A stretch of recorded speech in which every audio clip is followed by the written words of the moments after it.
Welcome to MEERTALK. Hello, everybody. My name is Kaeza Fern, and I'm the Director of Communications at MEER.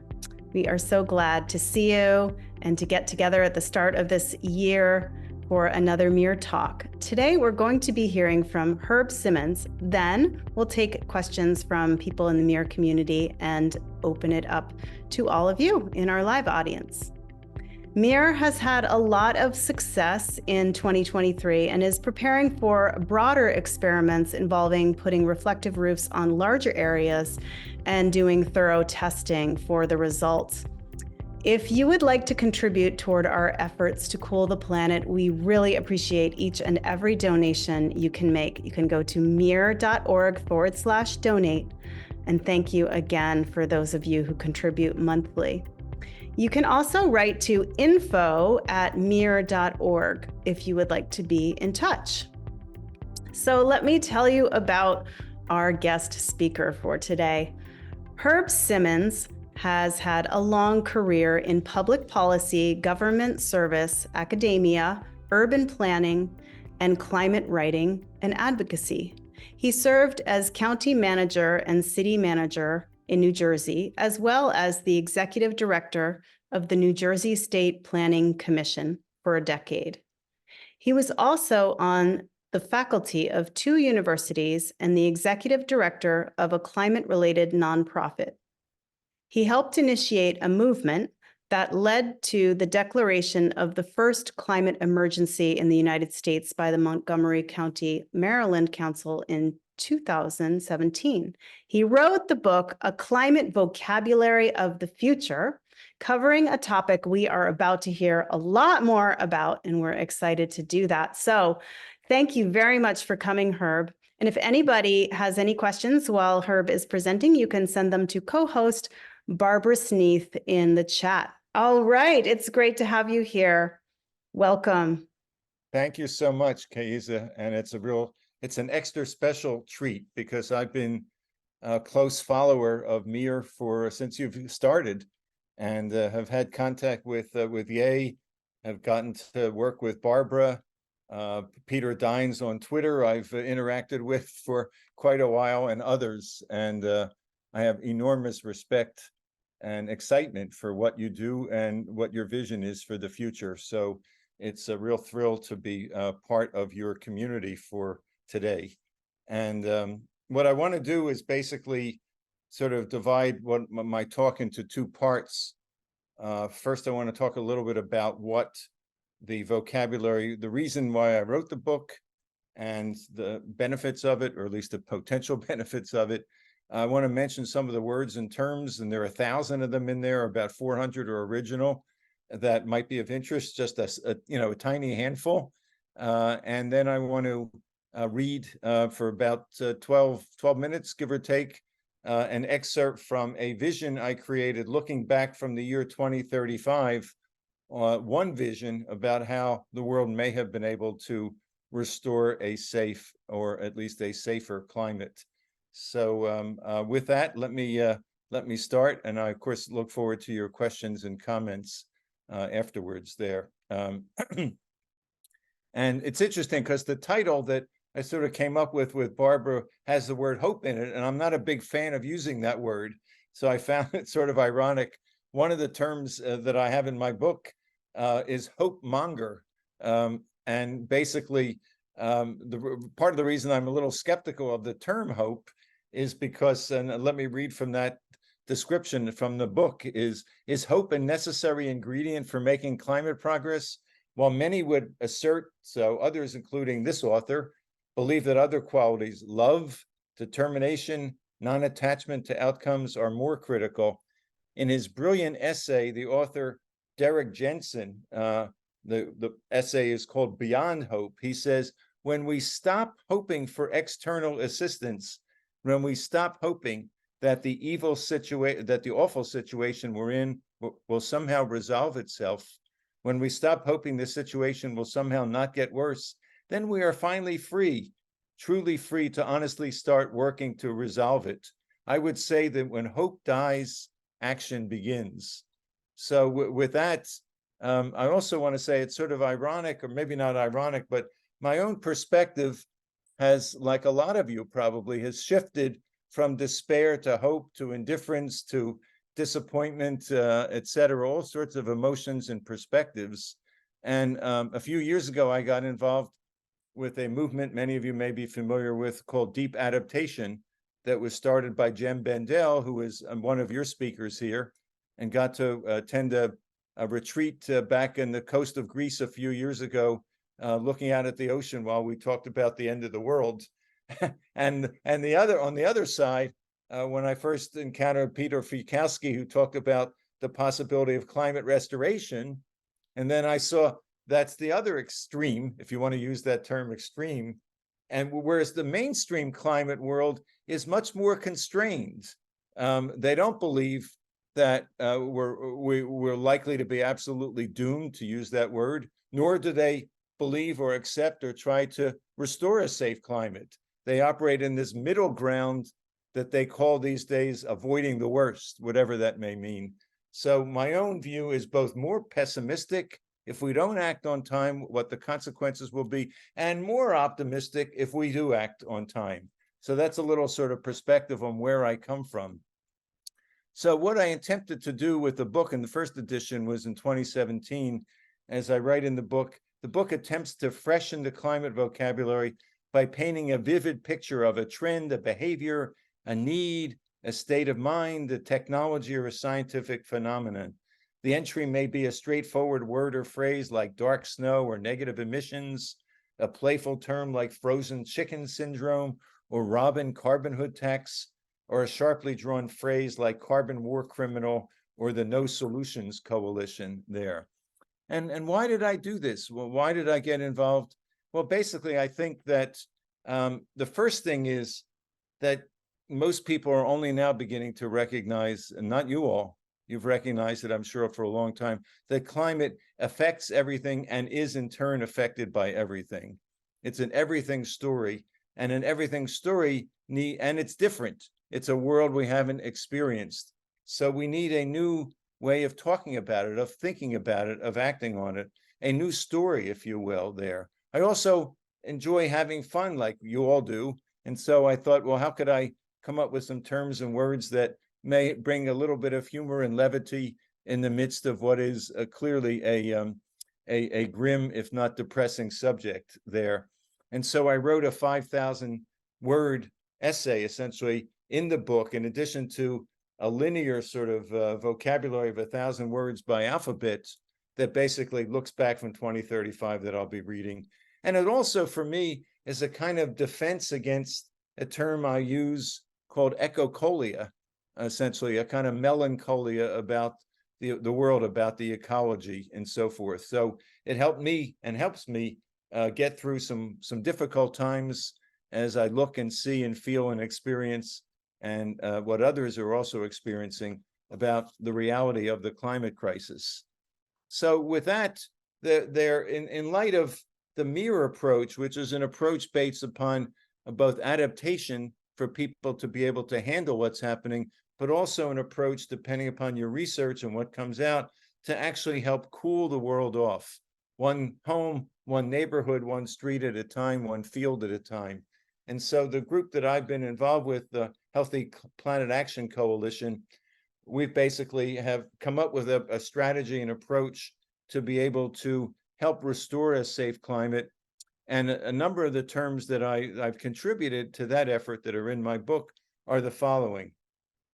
One is the term direct climate cooling, which is sort of a synonym for what you may have heard of as geoengineering or solar radiation management or even sunlight reflection. And I came up, there are actually a dozen other synonyms. It's a wild west of terminology. But to me, direct climate cooling is clear. It talks about what the end state is, which is to cool the climate and to do it directly.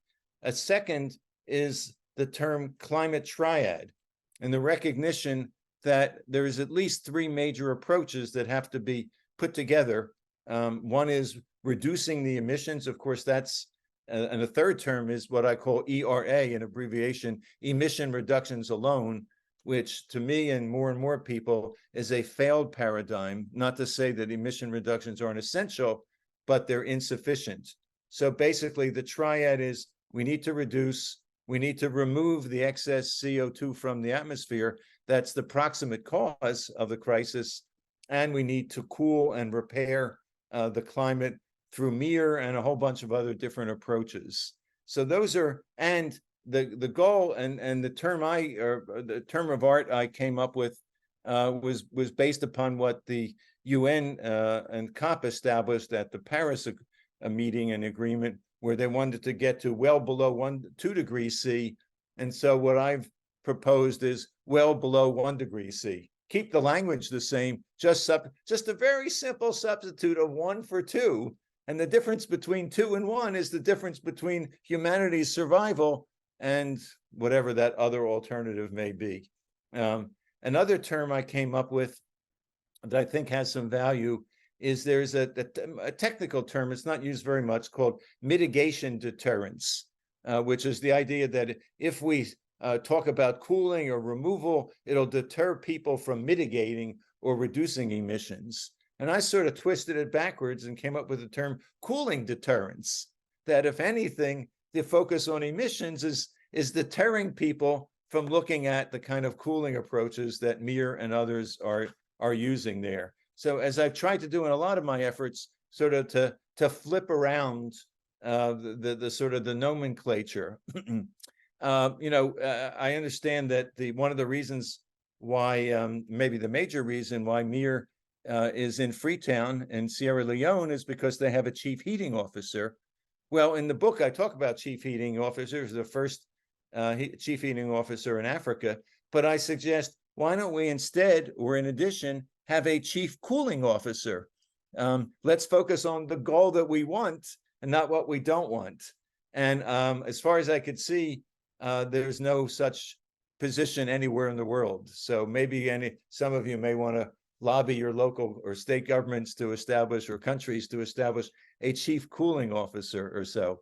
And anyway, those are some of the and another more technical terms that I think are extremely important, again, in the context of cooling. One was recommended, and not just recommended, but literally gave me the exact language, a very important and powerful term. I don't know how much it's been discussed at these webinars there, that Ye came up with, cooling return on investment, CROI. And basically, let me just read the 2 sentences that Ye suggested I incorporate in the book. CROI stands for Cooling Return on Investment, is a concept developed by MEER, which is similar to the well-known concept used in discussions about energy production, the energy return on investment. According to MEER, where energy return on investment indicates how much energy can be created per the amount of materials, cooling return on investment describes the ratio of energy in the form of heat that is removed from the Earth system compared to the input of energy that humans have used to create that cooling. Very important concept, but one that, as far as I know, didn't exist until Ye and MEER came up with that. And we hope that that concept will get more attention. Another similar term was developed by one of my colleagues at HPAC. I don't know if he's on the call today, Robert Tulip from Australia. And it's net zero heating, also very important. And the quote, this is directly from Robert: net zero heating occurs when cooling influences on the global climate are equal and opposite to heating influences measured by radiative forcing in watts per square meter against the baseline of pre-industrial temperature. Net zero heating can be achieved at any level of greenhouse gases by balancing the warming effects with measures to increase radiation of heat and light to space. Net zero heating is a goal that could rapidly deliver climate stability while work continues to achieve net negative emissions. Now, I'm not here today to get into a detailed technical or other discussion on climate restoration and these issues, but I simply wanted to mention that there's some powerful new words and terms that I think, to the degree to which they can be promoted to people and the concepts behind them, can make a real difference in our progress in restoring a safe climate. So as I started thinking about the book, one of the things I thought about, because climate affects everything, I thought in terms of the term sphere. And I came up with, or in some cases, these are existing terms, but I've repurposed them, the chronosphere, or time, that basically climate is disrupting all sorts of time that we experience there. Light comes in at a different time, and plants and animals find that the time that springtime comes and temperatures change shifts, which makes it very difficult for them to adapt, and 1,000 other examples. Similarly, the sonosphere, sound actually is changing dramatically. Geosphere, the places of things. And so I came up with a number of terms based upon these concepts of spheres. One of them is time migration. So, the idea of sort of putting together two things that are, one doesn't think in the same context, time and migration, but, we've always migrated based on time to some degree, but to the degree to which people in North America will now go to Europe and avoid going in August when the heat is becoming unbearable, and will go in October, that's a kind of time migration. And again, it will be pervasive and impactful.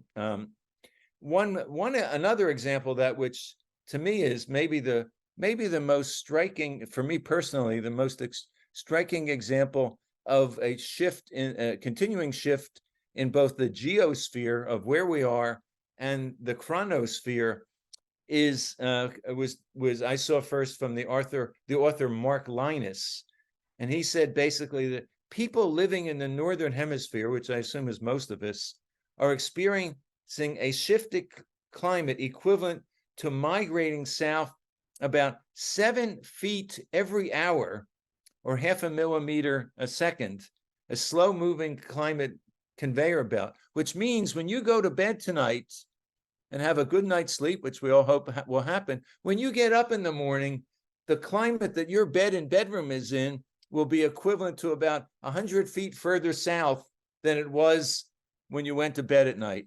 Now, I see some people smiling. It's pretty scary, but it's also the reality, whether we imagine it or not. Think about us as being on an inexorable, slow-moving conveyor belt further south in the north, and further north for those of us in the southern hemisphere.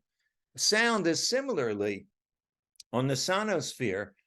In the oceans, the speed of sound has increased by 1%, based upon the additional heat that's come into the ocean, with dramatic effects on sea light. Seaweed absorbs less sound as it grows more acidic as well, increasing the ocean sound level. Again, these are consequential changes that are, I sometimes call it the Titanic era, the Clitanic era.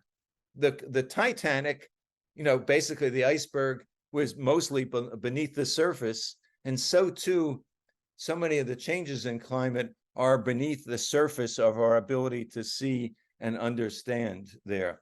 Another example of this dramatic shift in what happens in one place affecting another is that one study I came across, and I had to double check it because it was so hard to believe, and I didn't want to believe it, that every ton of CO2 burned anywhere in the world results in the melting of 32 square feet of Arctic summer ice. That means that the average American burning 16 tons of CO2 every year melts summer sea ice equal to the area of a one-bedroom apartment. Imagine that. Then, the oceans, as I mentioned, are also dramatically changing. And a few of the terms I came up with there are, one is sort of ocean amnesia / Alzheimer's, where scientists are saying the ocean is literally losing its memory. And that's sort of a technical term. It's not, memory isn't technical to us, but the ability to basically be predictable and operate in ways that allow the ocean to continue functioning the way it does is collapsing. Phytoplankton are being affected by the acidity and temperatures, and also phytoplankton are a key species that basically help to synthesize the omega-3s that keep us alive.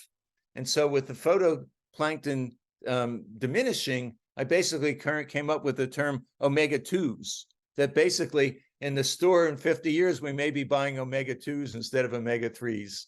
And because of this disruption to marine animals, I came up with the term marine sensory disorientation syndrome, that basically scientists are finding, because of all these changes in the ocean, that marine life is disoriented, going in the wrong place, can't figure out, how to deal with the temperatures and the sound and all the rest of this. And it makes us want to become, or we should become, or advocate, there was a term a few years ago that became very popular called climate hawks, meaning like instead of doves and hawks, people who are very aggressive about acting on climate. And in my book, I talk about the need for all of us to become basically ocean hawks or so. And I'm going to skip over a couple of the other terms. Maybe I'll get them in questions and answers. So those are some of the terms. And, this concept, again, of everything changing. So we talk about adaptation, but really what we should be talking about is readaptation, because adaptation will not, what we do to say, well, we've now adapted, we built a seawall or we've moved something, that may last for a year or 10 years or 50 years. We're going to have to constantly readapt. It's a dynamic process and not a static one. Similarly, instead of calling renewables, I call them, and others have as well, rebuildables, because every 20 or 30 or 35 years, we're going to have to rebuild all the wind turbines and solar arrays, and maybe even sooner as hailstorms destroy them. And the overall term I came up with that is based upon an evolutionary term by a couple of brilliant scientists about 20 years ago. They came up with the term punctuated equilibrium, that basically evolution proceeds on a level basis, and then periodically some kind of explosion that punctuates that stability, and then it, sort of reforms into a new equilibrium. But with climate, the term I've come up with, or modified from their term, is punctuated disequilibrium, that we're going to have continued changes, but within something that's never going to be stable. We're going to have to deal with and continue to deal with those who oppose action on climate. One of the terms I came up with is the name for a hypothetical group that I wouldn't be surprised if it comes into real life. We all know the group Friends of the Earth. Well, I'm afraid soon we're going to have a group called Friends of the Enemies of the Earth. So as I wrap up this section before I do the reading, and the reading is optimistic and hopeful. I took the author's liberty basically to name one of these terms after myself. Please forgive me for being so arrogant to do that, but I call it Herb's climate law. Climate progress will always be outpaced by planetary breakdown.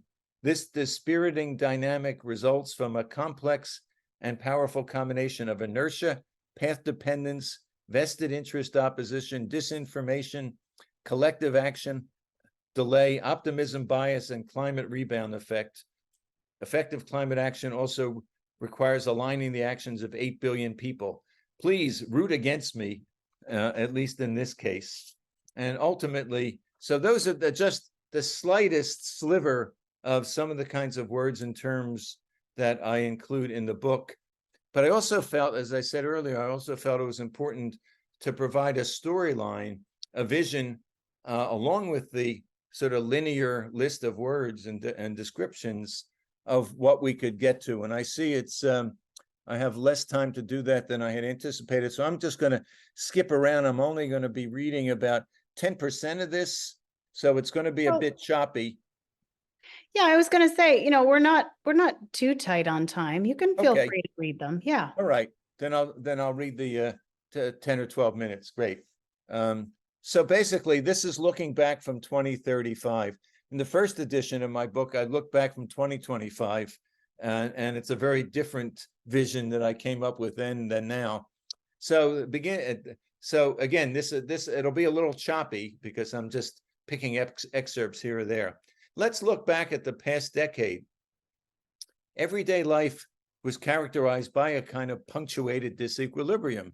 intense intervals of all but unbearable chaos, broken only by intense intervals of all but unbearable chaos.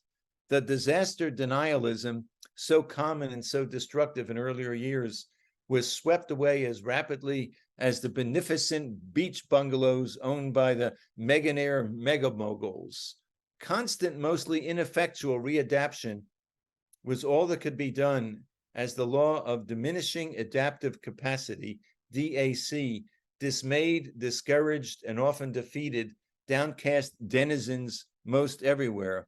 Malignant normality perhaps best described the dystopian nature of everyday life for most.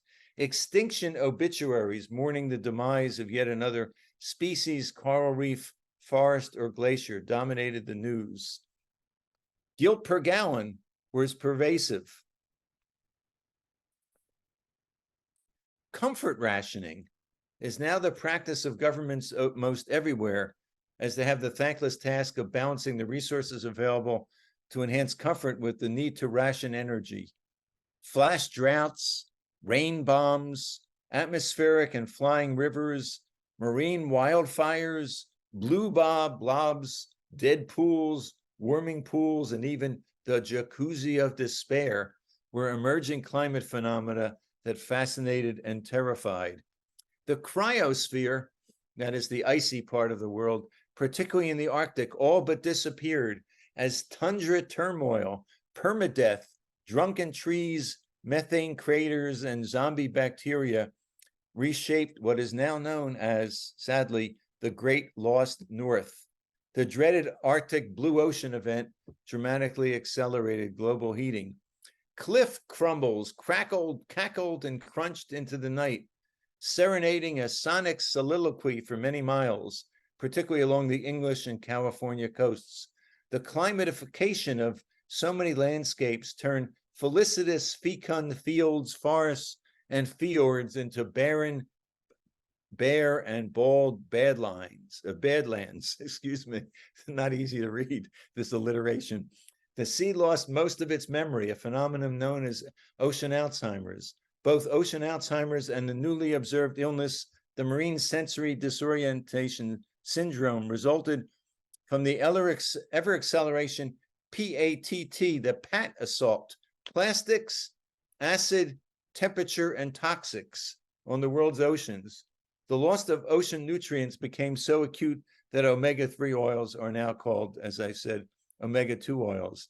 Insecure infrastructure of all types buckled, barked, bellowed, bent, ballooned, belched, and blew away.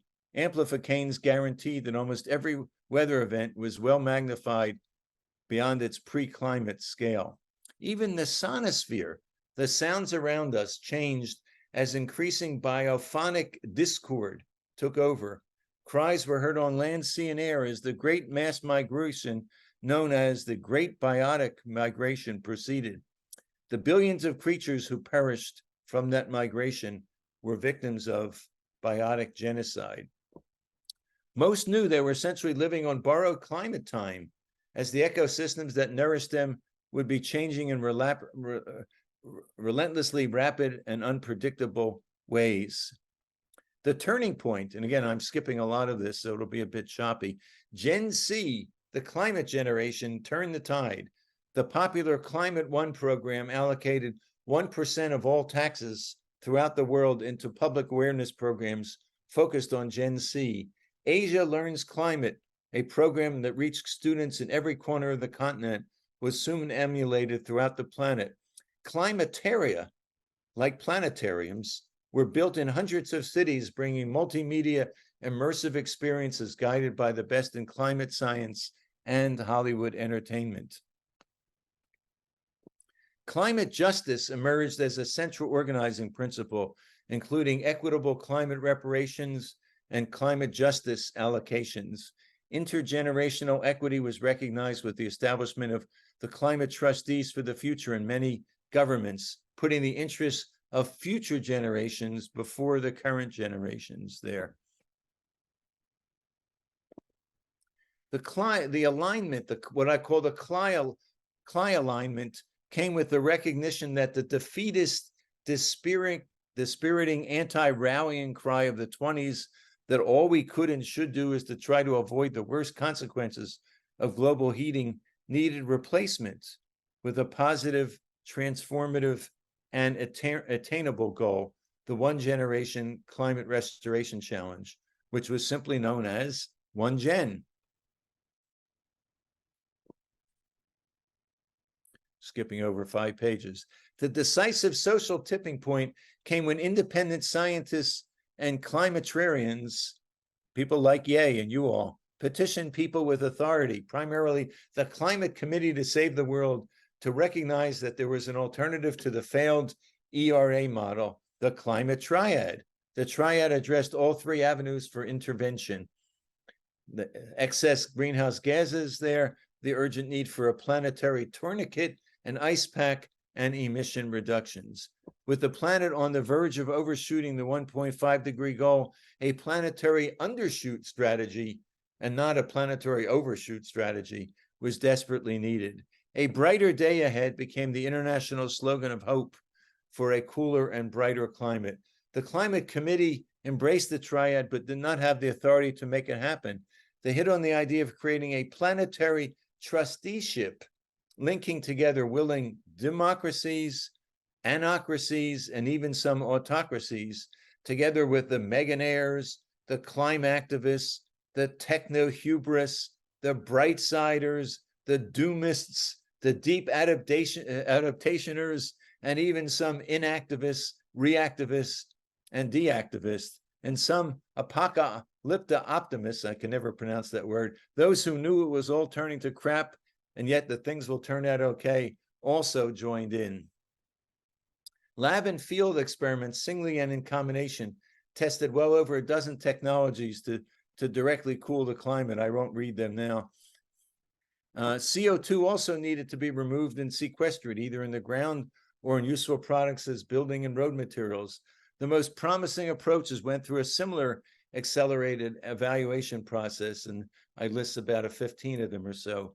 The 2 Pinatubos emerged as a leading contender. This approach called for a quantity of sulfur powerful enough to cool the planet twice as much as the 1 degree that Mount Pinatubo basically cooled the planet in 1991. The effectiveness of this approach was demonstrated as rangers in Hudson Bay in Canada noticed that polar bears, listen to this, in 1992, what they called the Pinatubo bears, were unusually larger and stronger. This was likely due to the additional ice formed by the cooling of the climate, allowing these bears an enhanced habitat.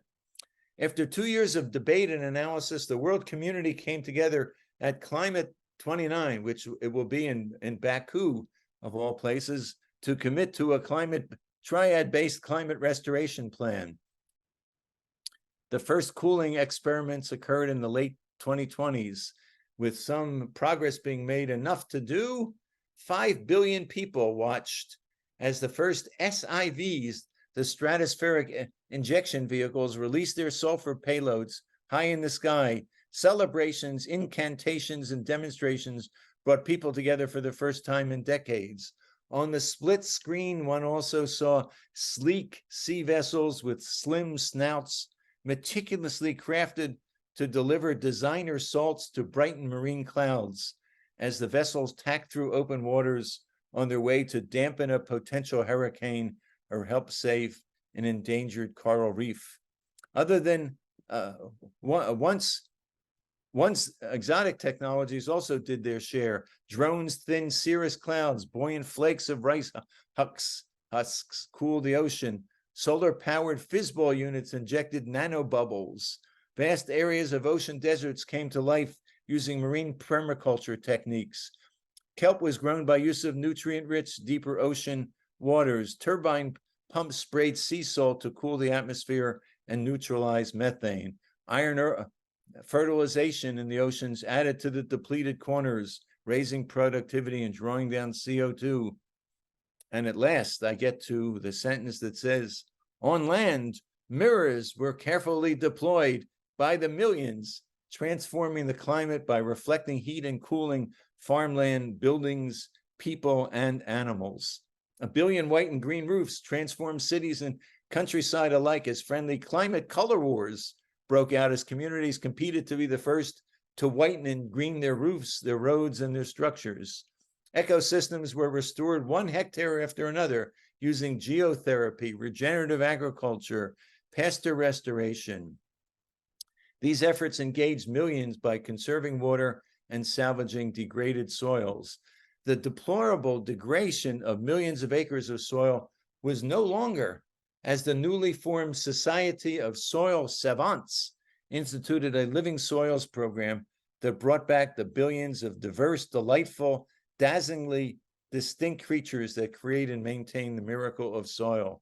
Biochars were creatively incorporated into products as diverse as plaster, roofing, bricks, fabrics, and more. Orange olivine, an abundant mineral, became a kind of magic elixir, spreading it on beaches and allowing it to mix with waves, drawing down CO2 and reducing the acidic ocean. When changes in rainfall and temperature in some regions benefited some countries more than others, a carefully designed international equity pact guaranteed that those countries that were harmed would be compensated by the international community. I know this is this is wishful thinking.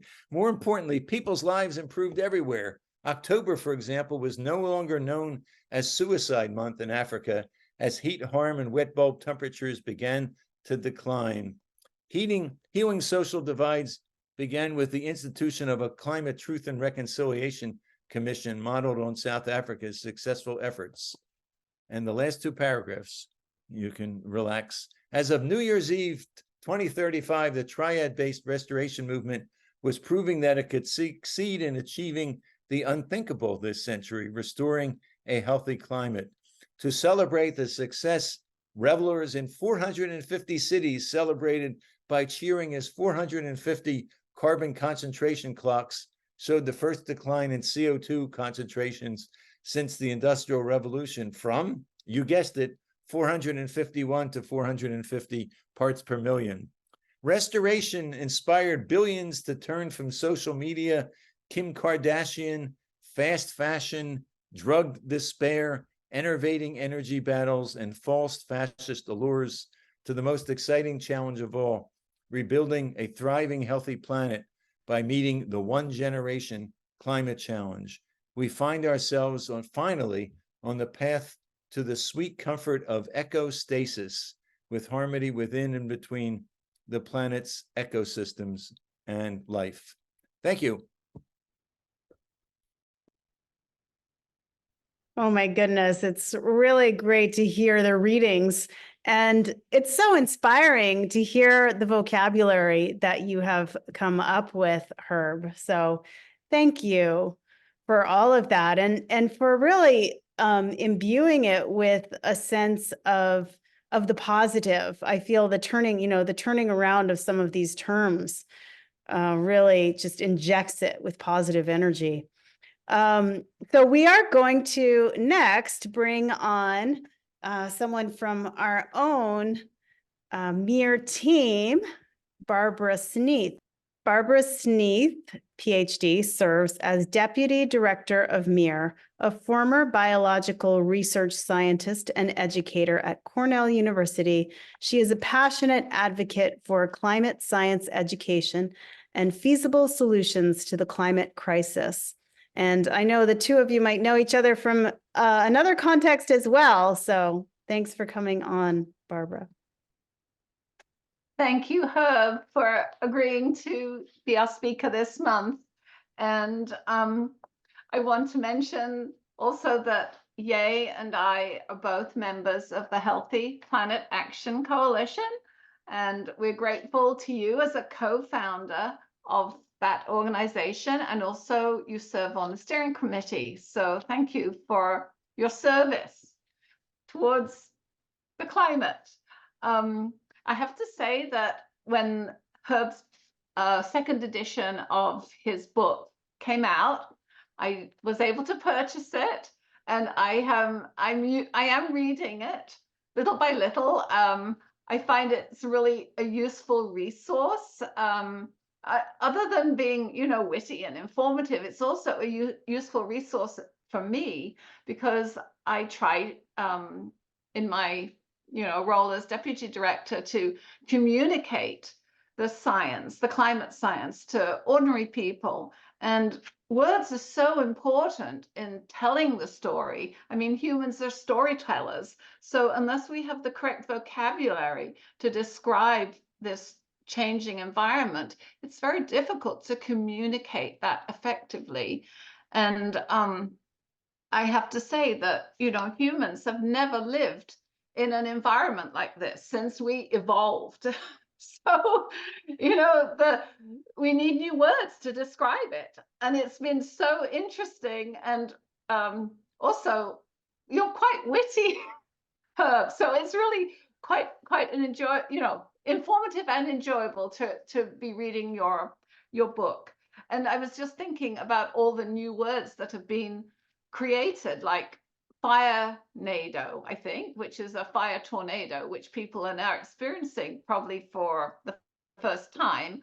And so we do need new words. So I was just curious, what gave you the initial idea to write the first edition of your A Climate Vocabulary of the Future book?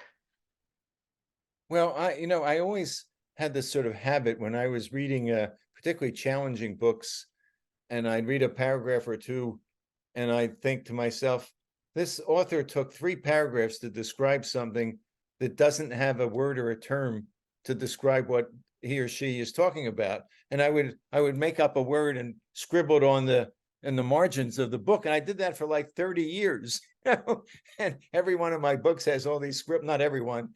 Many times I was too lazy to do that, but many a times. And then I thought, my goodness, as I mentioned at the beginning, I mean, if ever there's a field that is in need for a freshened vocabulary, I talk about that in the introduction to the first volume, because so many of I didn't get into the fact, so many of the terms that are used are so deadening.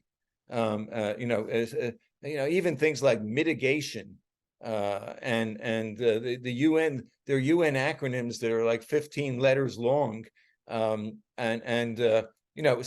I thought, my goodness, we need something different, or like the nationally determined plans that they come up with. The INDCs was like 4 words that basically what they were really talking about is, this is what the country plans on doing. Anyway, so that was part of it, and part of it is I had just I was looking for a project, and ironically, and this may sound really bizarre, but a colleague of mine here where I live in Montgomery County, which is next door to Washington, D.C., just inside the Beltway, basically came up with the idea in the summer of 2017 to get our county government to declare the first climate emergency in the United States and the second in the world. And I thought, well, I got involved, and I thought, well, that'll probably take years. And it took us 3 months. It turned out to be too easy. And I thought, well, now what do I do? So anyway, but basically, I mean, as I said, I think there's so many reasons for a new vocabulary, a new story, a new language. Every time someone picks up one of these words or any other word and uses it and thinks about it, then they're by definition expanding the scope of potential climate action. And the other thing I want to emphasize is like the narrative I just wrote, from 2035. It's a lot of fun. I would encourage everybody to do that. Sit down or get in a small group with your friends, and and if you do it publicly in a group, you'll probably wind up being half the time being silly as hell as you think of all sorts of funny things and weird things, and you'll laugh and you'll have a good time, and you'll probably come up with something that has some value, rather than this sort of linear. I mean, is there anybody in the world who has ever linearly read the IPCC reports, or would want to, or would survive with their sanity afterwards? And that's to take nothing away from the dedication of the scientists. So anyway, that's maybe a little long answer to your question. Well, thank you. I would just like to comment that in trying to write and talk about the climate emergency to people who are not scientists or not familiar with the IPCC jargon, it is just so difficult, because what does mitigation mean to a normal person? I mean, as soon as you have all these dreadful acronyms, I mean, even I find it ghastly to try and wade my way through it. It's like, what on earth do they mean here? And you search back in the report to find out what that meant. And the oxymoron eschew obfuscation comes to mind. So, you know, in all my research, I'm trying to communicate to ordinary people. Everyone says, talk like a human. I mean, like, talk like an ordinary person, you know, not like a specialist, because we are all siloed into these different specialties, you know, scientists or business people or whatever. And it's so difficult to communicate amongst us. And so I do think that science communication is absolutely essential to try and, you know, work out solutions, because it has to be a cooperative effort. And if I might, I would just like to ask one final question, Herb. Do you plan on writing a third edition to stay current with the new words, phrases, and vocabulary being created to describe the current situation? I think I've started against my will. I've started collecting additional words and terms, and I think what I will do is just put them online on my website or otherwise as a like real-time update, rather than going through the challenge, shall I say, of putting together a whole book and so forth. By the way, this is the book, A Climate Vocabulary of the Future. I always feel self-conscious trying to hawk my wares, but I will say two things. Number one, you can get the Kindle version for under $10, and number two, the meager profits I make from this, I put right back into the climate movement. So don't worry about me, you know, jetting off to some exotic vacation with the proceeds of your hard-earned money. I just want to mention one more term that we're all familiar with, and we just accept it after a while: negative emissions. You know, I mean, think about that, as opposed to simply saying, you know, remove carbon removal or any number of other plain English terms. I mean, it's just, I mean, it's almost like somebody sat down and said, how can we design a vocabulary to make sure no one will ever understand us? Now that, of course, those of you who are in academia or went through academia, which I assume most all of us have, know that there's a specialized jargon in every field, whether it's 8th century, you know, Tibetan pottery or anything. But when you're trying to communicate something that also will affect the future of the world, you need to, you know, sort of step beyond your insulated and isolated and indecipherable use of terminology.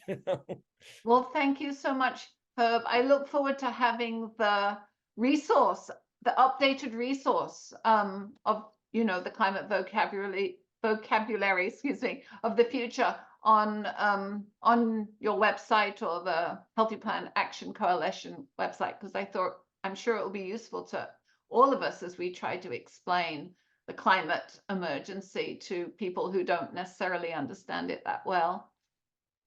Okay, thank you so much, Barbara. And so if we have questions, you can send them to Barbara in the chat or to myself if you'd like to ask Herb a question. And in the meantime, I have a couple of questions as well, Herb. And I know we checked the lighting and if you just continue to kind of lean a little bit forward, that helps us with not getting that reflection in the glasses. Thank you. Sure. So I have a couple of other questions. I mean, one thing that comes to mind is you talked a little bit earlier about the Generation C. And I was wondering if you could just elaborate more on, and I know you talk about it a little bit in the book, elaborate more on, you know, how might that generation organize themselves and communicate, and how can a global reach happen? Well, I think, I mean, that's a really challenging question and a really important one. And we're seeing, I think after previous generations were fairly passive, but in the last few years, at least in the West, now, it's not clear to me what's happening in Asia or other places in terms of young people, but you have the Sunrise Movement in the United States and Extinction Rebellion, not necessarily the youngest of people, but many of them are. And I think it's part of what I recommended in the book, as I mentioned in the reading, is everything is connected with each other, and it's always a challenge of sort of where do you begin to intervene in a system this complex. But one of them is, like I suggested, this simple idea, may or may not be practical, of taking 1% of public revenues and putting it into climate education, but not just climate education like people sitting there reading textbooks, though that's important too. But I came across a couple of years ago this concept of a climatarium that was developed, and I mentioned it in the reading. It was developed by a Columbia University architecture studio, and it was the idea that you would create essentially something like a planetarium or a museum where people, that was much more active than a museum, more like something you might experience at a Disney World or whatever, where you're immersed in climate, and you viscerally get it as well, so you don't have to worry about what in the world do they mean by negative emissions. And I had this, again, this concept of if communities would sort of say, well, the next time we're building a community center, let's add a climatarium to it. And the other key thing is, let's involve the young generations in school and right out of school in the design and operation of it. It's not just doing it for them, but doing it with them. The second idea, and I think there may be a couple others in the book that I may not remember now with 100,000 terms, but is this idea of a climate trustee for the future, that basically, and a couple of countries, well, the country of Wales has something like that now, where basically they have a minister for the future, a little bit like Kim Robinson's book, where basically a small office and a small staff of people would be legally required to act and recommend and make decisions based upon the impact of young people yet to be born, and future generations, so that those deliberations and those considerations would factor in legally into every major decision that a government, and it could be in a corporation as well, or a nonprofit institution, a museum, et cetera, a university, and that young people would be encouraged to be either selected to that, or maybe be an advisory board to that group. I really think we need to think out of the box. And anyway, so those are a couple ideas, the climataria and the climate trustee of the future, rather than simply saying, oh, we need to just get them more involved. Well, how do we create structures and institutions and opportunities to excite them? And quite honestly, get them past the biggest addiction in human history, social media, which I am guilty of myself. So I'm not pointing fingers at others as much as I'm pointing a finger at myself. I can't get off my damn phone either half the time. So I can imagine what somebody 16 years old goes through. Right. And of course, sometimes that social media is in fact the way that, our message can get out, or your message, or, our collective message about all of this. So it's complex. We are going to bring on actually one or two more people from our MEER community, and then we'll take some written questions. Hi, We'll Lisa. hear from Lisa Björk. Am I saying your last name right? Great. Lisa Björk. Yeah. Lisa lives in southern Sweden and is a human ecologist and a pre-service high school teacher in environmental science. So thanks for coming on, Lisa. Thank you so much. And thank you, Herb. I came in a little bit late, and I haven't read your book, but now I will, and I will ask students to also do that. Something that we talk a lot about that, and I'm curious about your perspective is words to avoid. Words are very powerful in how you use it, and there's a lot of greenwashing going on, and like as we talk about natural gas or bio gas, and when you introduce these like topics to young people or older, there are a lot of sneaky ways of almost brainwashing us, such as like the carbon footprint that has got us on this obsession with our own footprint and measurement instead of seeing the like structural issues. So what are your like checklists when you come up with all these great new words of what are things to avoid because it can create dangerous misunderstanding, and specifically in like a global context with where English isn't always people's first language. So have you done any mistakes where you're like, I came up with this great word and it didn't work? And do you have like a way of making sure that you don't step in it, so to say? Thank you. Lisa, that is a question that I wish I had you ask me 2 years ago when I was writing this book, because I have to be honest, I have not explicitly thought about or organized or attempted to write or list a list of words or terms that are dangerous or unhelpful or whatever terminology one wants to use. I mentioned a couple of them in terms of the jargon, like negative emissions. So it really is.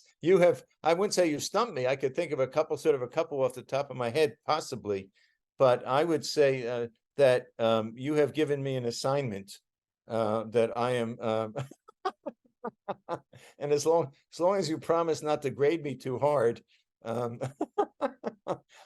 I will somehow, if we have your email address or you can put it in the chat or something, I will work on that, and I'm eager to work on that. I'm going to go through the 1,000 terms here, and come up with a list that I can send to you and maybe send to others somehow. I think that's just a really great idea. And again, it's not I never thought about it. I just never thought about organizing it in one particular place, as a kind of dirty dozen list or whatever it may be called.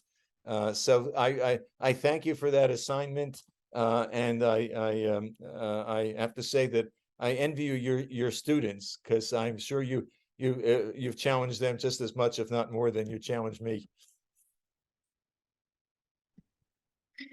Thanks, Lisa. And yeah, that is great. And one of my questions was going to be a little bit about the structure of your book, but maybe you'll be, in a new edition, maybe there will be a whole new section that comes out. Well, I do think there will be I will add to the introduction of the book, at the very least, a more of a description. Again, I sort of mention it now in the context of, I list 4 or 5 of the crazy UN terms that have no meaning to anybody and that are ambiguous and so forth. But as I said, not in any sort of organized, systematic way, the way Lisa is suggesting. Right. Okay, well, we're going to bring on Robert Tulip, and Robert is from Australia and is a member of the HPAC steering circle. So I assume you know each other. He is working on marine cloud rebrightening. Thanks for coming on, Robert. Well, thanks very much, Kaiser. Hi, Herb. Yeah, great to.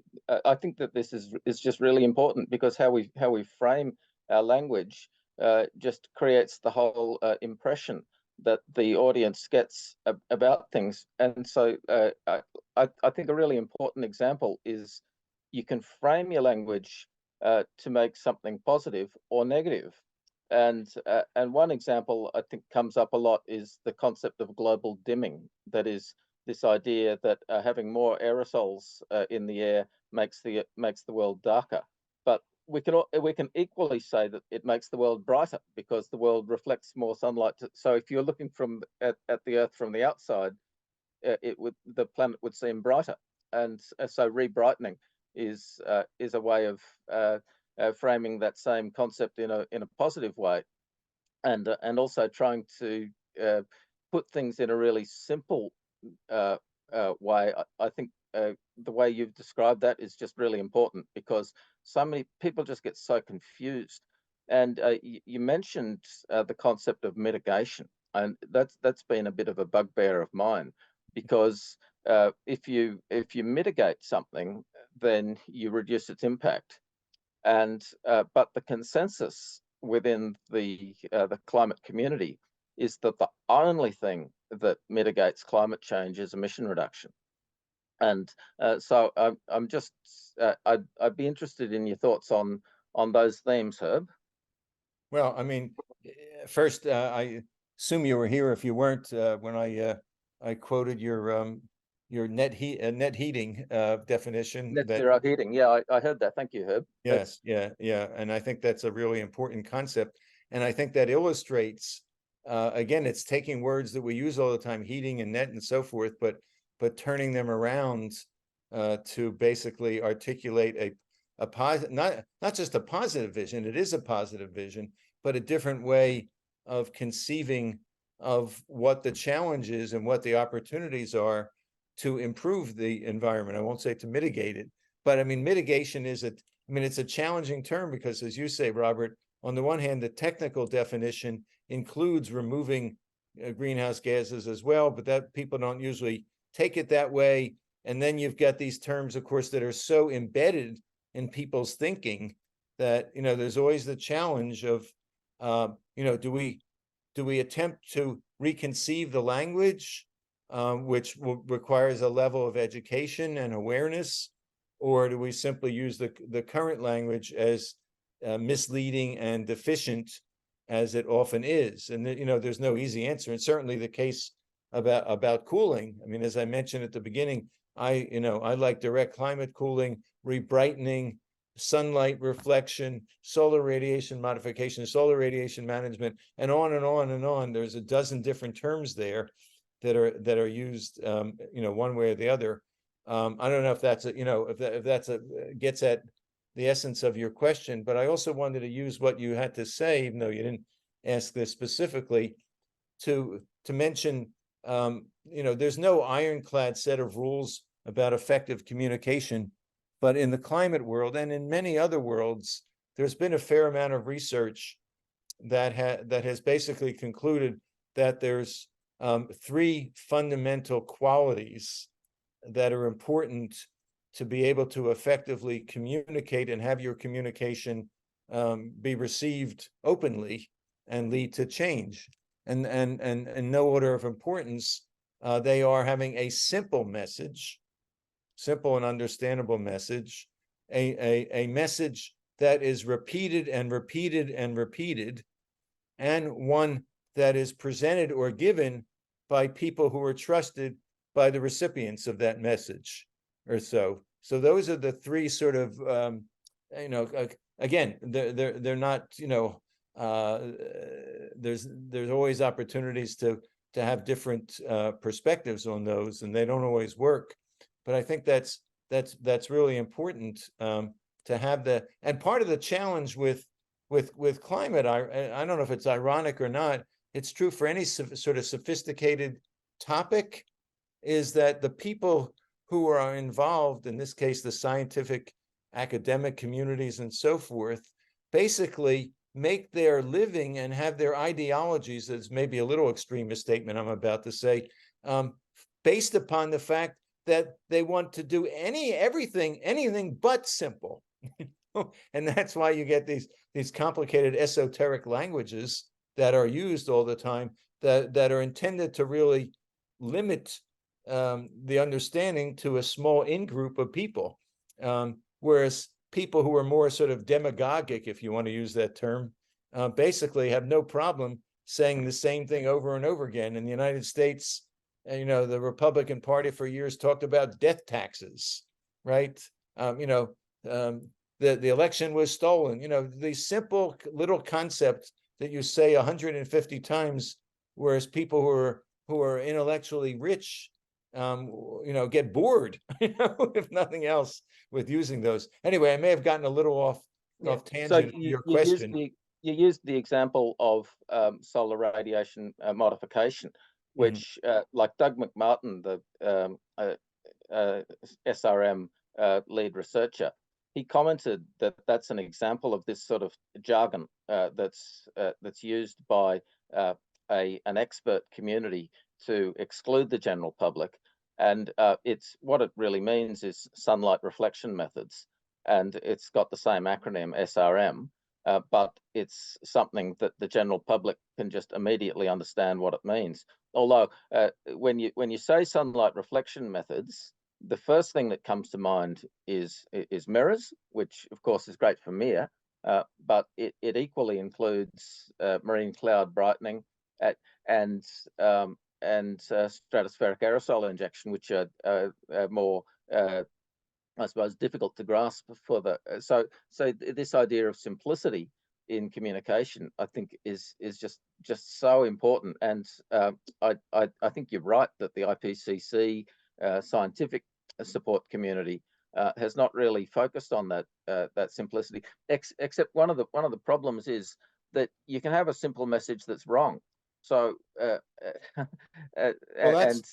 yeah, you I know, mean, that's always the challenge, because we have an incredibly complicated subject, and you know, so, and the more we simplify the message, the more we leave out some of the nuances or contradictions, etc. And you know, I think it's, you know, one of the things that a couple of us have been recommending as a means to sort of break through to get this cooling concept accepted, or at least appreciated by the world community, is to bring together some of the top communicators in the world, even if they're just communicating, you know, a deodorant or cornflakes, you know, along with scientists, to say, you know, how can we best get this message across?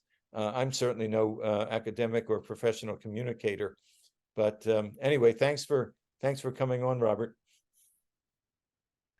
Okay, well, we have a question that's come in from Philip, and Philip asks, how do we break out of that, you know, preaching to the choir kind of thing, that talking to the choir, how can we break out and reach new audiences with all of this? And especially with your, you know, with your new terms, do you have a book tour, you know, that you've done, or, you know, how can we go about this? Well, I mean, there's one thing between a book tour for me that I don't know what long-term impact it would have, though. You never know, if you know, influenced the right person, then you can make a difference. But it sort of gets back to what I was just saying.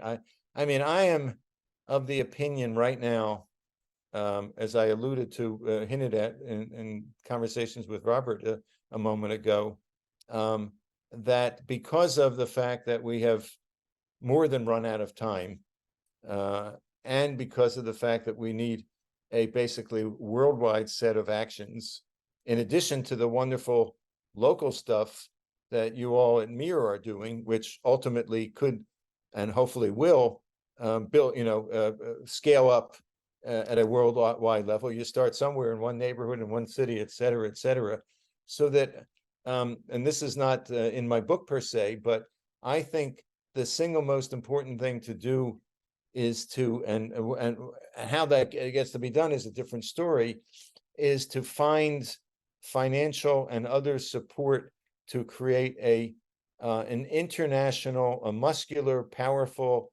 highly competent international organization that is solely devoted to these cooling ideas, and whose job would be to educate, lobby, advocate, research, et cetera, with literally millions and millions of dollars in a budget, not on a small scale. Both the everyday people and people like ourselves, sort of in the middle, and the folks who make the decisions at the top.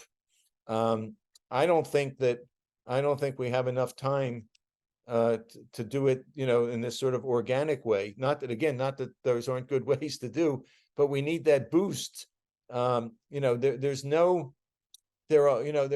1,000 organizations around that are advocating, what I call ERA, emission reductions alone. Everybody is.